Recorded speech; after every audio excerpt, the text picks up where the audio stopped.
Okay, so let's continue on this part again. Until my brother's birthday comes tomorrow, and he's turning 19 years old on November 16th, Sunday, 2025. So here we go. Sunday, November 16th, 2025, he's turning 19. So here we go. Stunned witnesses saw fire shooting 500 feet into the air. Bodies flew in the air. We've already left here a long time. Yesterday, not a long time, sorry. So here we go. The Arizona itself bolted several feet off the water. Then it simply broke in two. Shockwaves shuddered through the entire island, tossing dozens of men overboard on nearby ships. Part of the Arizona rained down all over the island.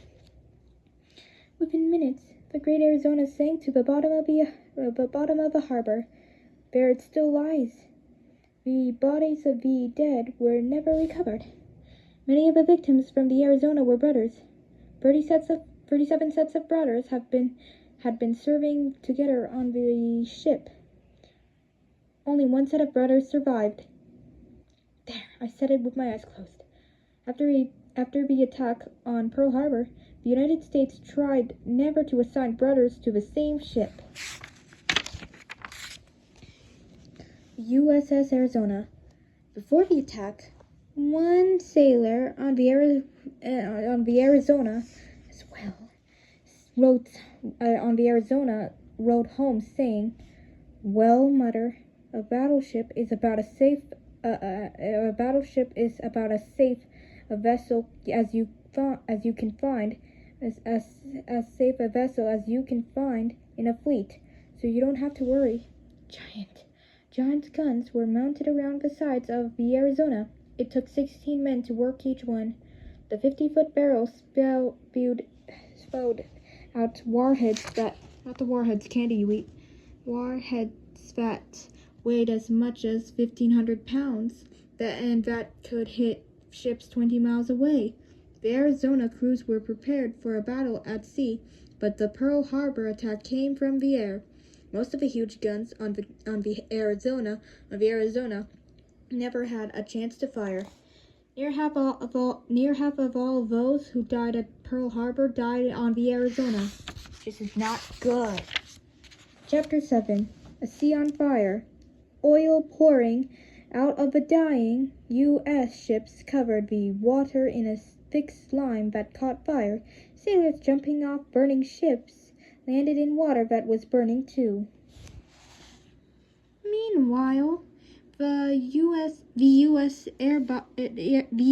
airfields were also ablaze as fuel exploded from bombed airplanes. Japanese bomber planes did not stop hammering the bases until every weapon in their loads had been used.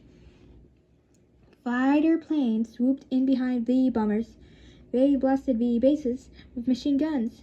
Flying low to the ground, they fired everything in sight: planes, barracks, dining halls, and men running for safety.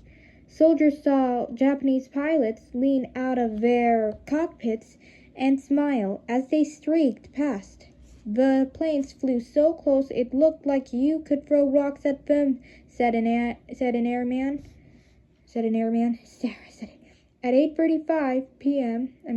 a.m. or whatever. At 8:35, there was a brief pause in the action as the first wave of Japanese planes flew off. About 20 minutes later, a second wave of 170 Japanese planes roared into Pearl Harbor to finish the job by destroying the ships that had already been hit and the planes that were already burning. But now the Americans were ready to fight back. Soldiers and sailors raced to arm the big guns and clear the runways and decks. Most of the 29 enemy planes that U.S. forces downed that day were destroyed during the second wave attack. Don't sound like a horse. I'm just tired though, but it's okay. I'll keep on reading, you guys. By 9:45 a.m., the skies were empty. The attack was over. Less than 2 hours had passed since the first bombs fell. The Japanese pilots flew back to their carriers. They had won a stunning victory and paid little for it. They lost only 29 out of 353 planes in parade. None of their 6 aircraft carriers had even been discovered, let alone harmed. By a stroke of luck, the United States hadn't lost any aircraft carriers either. None of the 3 U.S. carriers in the Pacific Fleet was at Pearl Harbor that day. The U.S. losses, however, were staggering. The U.S. losses